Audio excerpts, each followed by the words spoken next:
How you doing, fight fans? This is Boxing Notch coming at you once again with one of my videos. This time around, these are my post-fight thoughts on the Andre Ward versus Alan Green fight.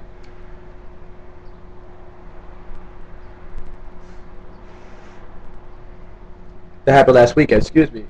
My little friend here keeps going out.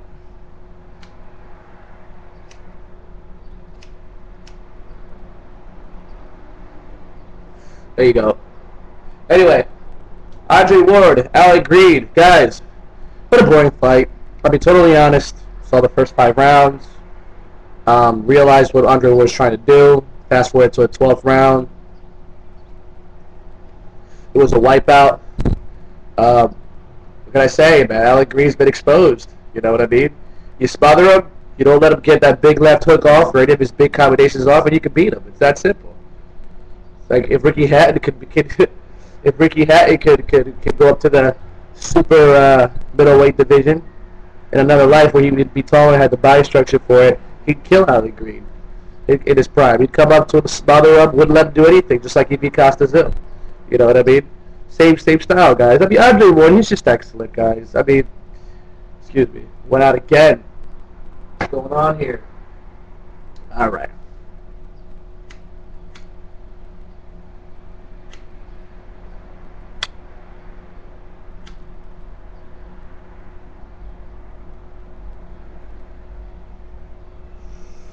Well, that better stay on at least for a little bit longer. Anyway, guys, pardon the delay. There you have it, guys. Nothing more to say. It was a boring fight. Didn't even do a prediction video on it. Really wasn't excited about this fight. I mean, I did see, you know, Andre Ward dominating, the fight. You know what I mean? I did see him. I didn't see him winning every round. I thought it'd be a little bit more competitive, less boring, too much holding. Very effective, but very lackluster performance, you know, in my opinion. On Andre Ward's behalf. I'll give him credit, though. He may not win pretty. At least not this time around, but he wins. He's a winner. I believe he hasn't lost since he was a kid. Andre Ward is just a winner. He knows how to win. He knows what it takes. He's a champion. He's a natural born champion. He's our next protege. He's our next future, like, future star to fill the void when Mayweather and Pacquiao leave. Him and Chad Dawson. Can you imagine these two guys meeting each other? Chad Dawson and Andre Ward. Chad Dawson, Andre Durrell. Guys, these are all very strong technical fighters, man. You know what? I hate to use this expression, but I'm going to be honest with y'all. I'm not riding Andre Durrell's dick. Alright? The guy's got I've never seen someone with so much potential. He's strong. He hurt Carl Froch multiple times. He hurt Arthur Abraham. He had Arthur Abraham going back in that round when he got knocked out for the first time in his career. You know?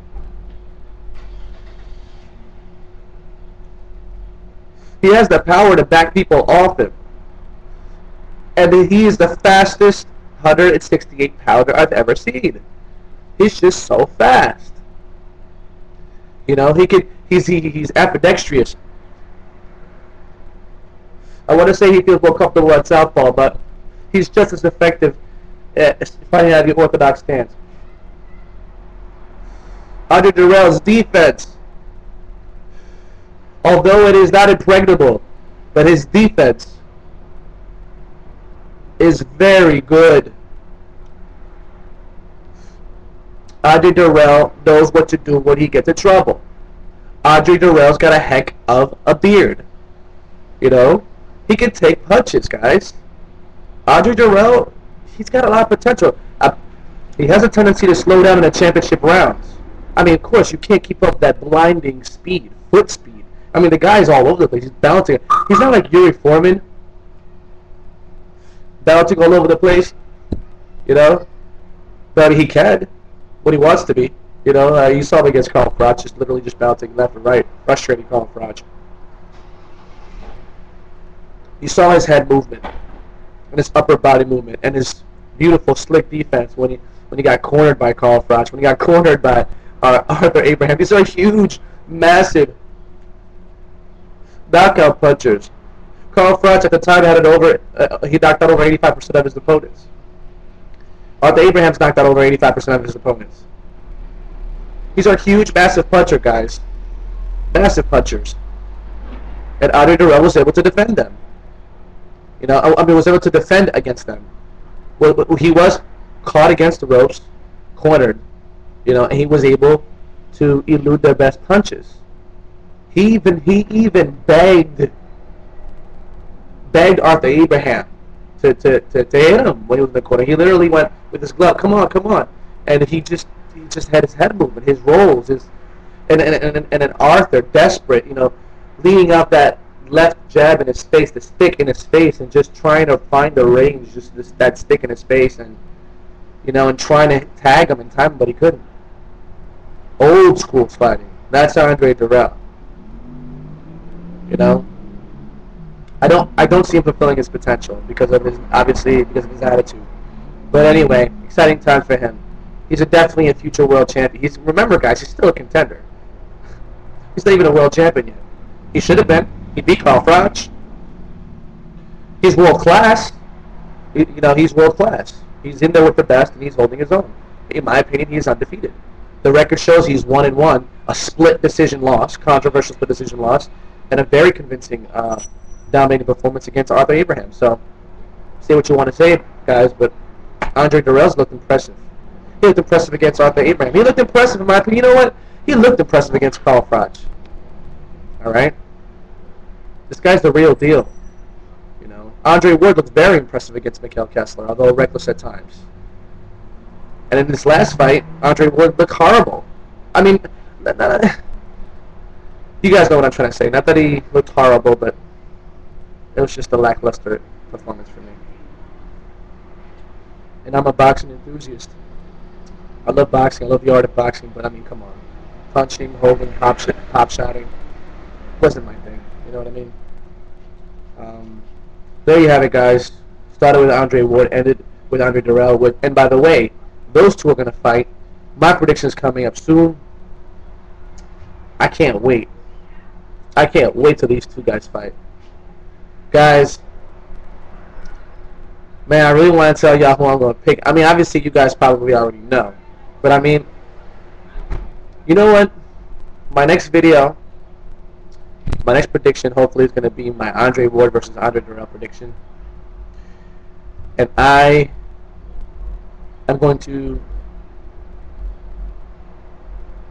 develop such an argument that it's going to be very difficult for people not to see my logic behind it. I'm not saying that, I mean, some people are always just going to pick Andre Ward. There's always 1,000 ways to explain it and look at fights.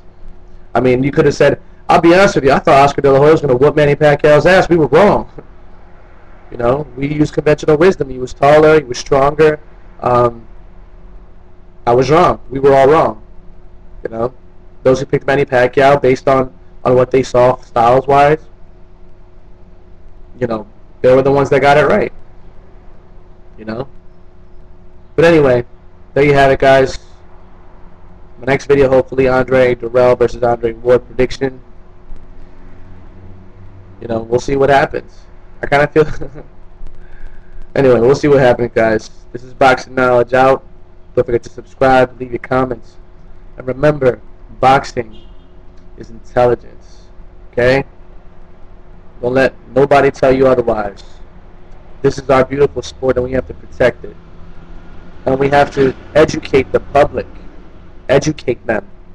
And let them know how beautiful the art of boxing is. This is Boxing Knowledge out.